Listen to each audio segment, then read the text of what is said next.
Halo semuanya, selamat datang. Hari ini kita mau bahas sesuatu yang jujur aja agak bikin pusing.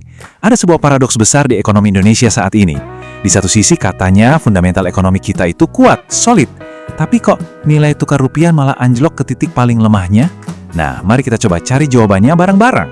Kita mulai dari satu angka yang bikin heboh nih, 17.105. Yap, di awal April 2026, angka inilah yang mengguncang pasar. 17.105 rupiah per dolar Amerika Serikat. Ini bukan cuma statistik biasa loh, ini rekor terlemah sepanjang sejarah. Sebuah sinyal yang jelas nggak bisa kita abaikan begitu saja. Dan ini langsung membawa kita ke pertanyaan utamanya, gimana ceritanya sebuah negara yang fundamental ekonominya diklaim kuat, justru mata uangnya terus-terusan merosot? Nah, inilah paradoks yang akan kita coba pecahkan dalam beberapa menit ke depan. Oke, jawaban pertama ternyata sumbernya ada jauh di luar perbatasan kita. Pelemahan rupiah ini tuh nggak terjadi tiba-tiba. Penyebabnya adalah sesuatu yang bisa kita sebut badai global yang sempurna. Coba deh kita lihat betapa cepatnya semua ini terjadi. Di bulan Februari, konflik geopolitik meletus dan itu langsung bikin pasar goyang. Nggak sampai sebulan, di bulan Maret, rupiah mulai longsor. Dan puncaknya, April, batas psikologis 17.000 itu jebol. Cepat banget kan? Ini nunjukin betapa rentannya kita sama gejolak dari luar. Jadi, kalau kita ringkas, ada 3 tekanan utama dari luar. Pertama, jelas konflik geopolitik yang bikin harga minyak meroket. Kedua, sebagai efeknya, para investor global jadi penakut, masuk ke mode risk off. Hasilnya, modal ditarik dari negara-negara berkembang kayak Indonesia, lalu lari ke tempat yang dianggap aman, yaitu dolar Amerika.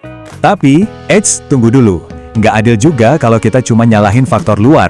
Badai global ini jadi begitu merusak karena dia menghantam sebuah bangunan yang ternyata punya beberapa celah di dalamnya. Yuk, sekarang kita lihat kondisi di dalam negeri. Nah, ini dia kuncinya. Guncangan dari luar itu nggak akan separah ini dampaknya kalau fondasi di dalam negeri kita itu benar-benar kokoh tanpa celah. Gelombang tekanan dari luar ini bisa menekan rupiah begitu dalam karena, yaitu, ia menemukan titik-titik lemah dalam struktur ekonomi kita. Celah pertama, ketergantungan kita sama modal asing. Gampangnya gini, untuk membiayai semua pembangunan, tabungan orang Indonesia sendiri itu nggak cukup. Jadi mau nggak mau, kita sangat bergantung sama utang luar negeri buat menambal kekurangan itu. Masalahnya muncul ketika modal asing ini tiba-tiba ditarik keluar. Fondasi pembiayaan kita langsung goyah.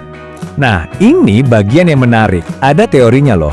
Kondisi utang yang udah numpuk ini bisa menciptakan yang namanya efek debt overhang. Sederhananya, investor jadi mikir 2 kali buat masukin duit baru. Kenapa? Karena mereka takut, wah jangan-jangan untung gue nanti cuma habis buat bayar utang lama pemerintah. Nah loh, ini bisa jadi lingkaran setan yang malah bikin ekonomi kita melambat. Celah kedua yang nggak kalah pentingnya, inflasi pangan. Jauh sebelum rupiah anjlok, harga bahan makanan di Indonesia itu udah jadi masalah, naik terus secara persisten. Ini bukan cuma soal daya beli, tapi juga soal stabilitas. Inflasi pangan yang tinggi itu paling memukul masyarakat miskin dan menciptakan ketidakpastian dari dalam. Dan ini nih efek dominonya. Kenaikan harga pangan itu nggak berhenti di situ. Dia menciptakan yang namanya efek putaran kedua. Pekerja kan butuh makan, jadi mereka minta gaji naik. Akibatnya, biaya produksi naik. Dan ujung-ujungnya, semua harga barang lain ikut-ikutan naik. Merembet kemana-mana. Oke, kita udah lihat penyebabnya dari luar dan dari dalam. Sekarang pertanyaannya, terus kenapa? Apa dampaknya di kehidupan kita sehari-hari? Siapa sih yang harus menanggung harga dari rupiah yang lemah ini? Dampaknya sangat nyata. Coba lihat kutipan ini. Waktu rupiah melemah, biaya impor obat dan alat-alat medis itu melonjak. Artinya apa? Biaya kesehatan untuk kita semua bisa jadi lebih mahal. Ini bukan lagi sekedar angka di layar, tapi udah menyangkut nyawa dan akses kita ke layanan kesehatan. Dan ini nggak cuma dirasain di sektor kesehatan. Pengusaha-pengusaha yang bergantung sama bahan baku impor, mereka harus menghadapi kenaikan biaya antara 15-20%. Ini pukulan telak yang bisa mengancam kelangsungan bisnis mereka, dan ujung-ujungnya lapangan kerja kita semua. Pemerintah, lewat Bank Indonesia, tentu nggak tinggal diam. Mereka turun tangan, intervensi di pasar buat menstabilkan rupiah. Tapi seperti yang kita lihat di sini, intervensi itu ada harganya. Cuma dalam sebulan, cadangan devisa kita terkuras miliaran dolar. Ini pertahanan yang mahal dan pastinya ada batasnya. Nah, semua ini membawa kita ke sebuah dilema kebijakan yang penting banget.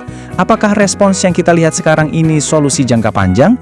Atau jangan-jangan cuma kebijakan tambal sulam aja?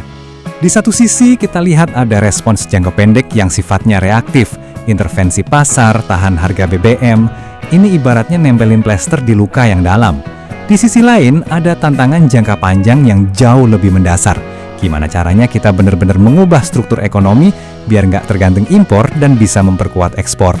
Kita tutup bahasan kali ini dengan satu pemikiran. Krisis ini adalah sebuah ujian.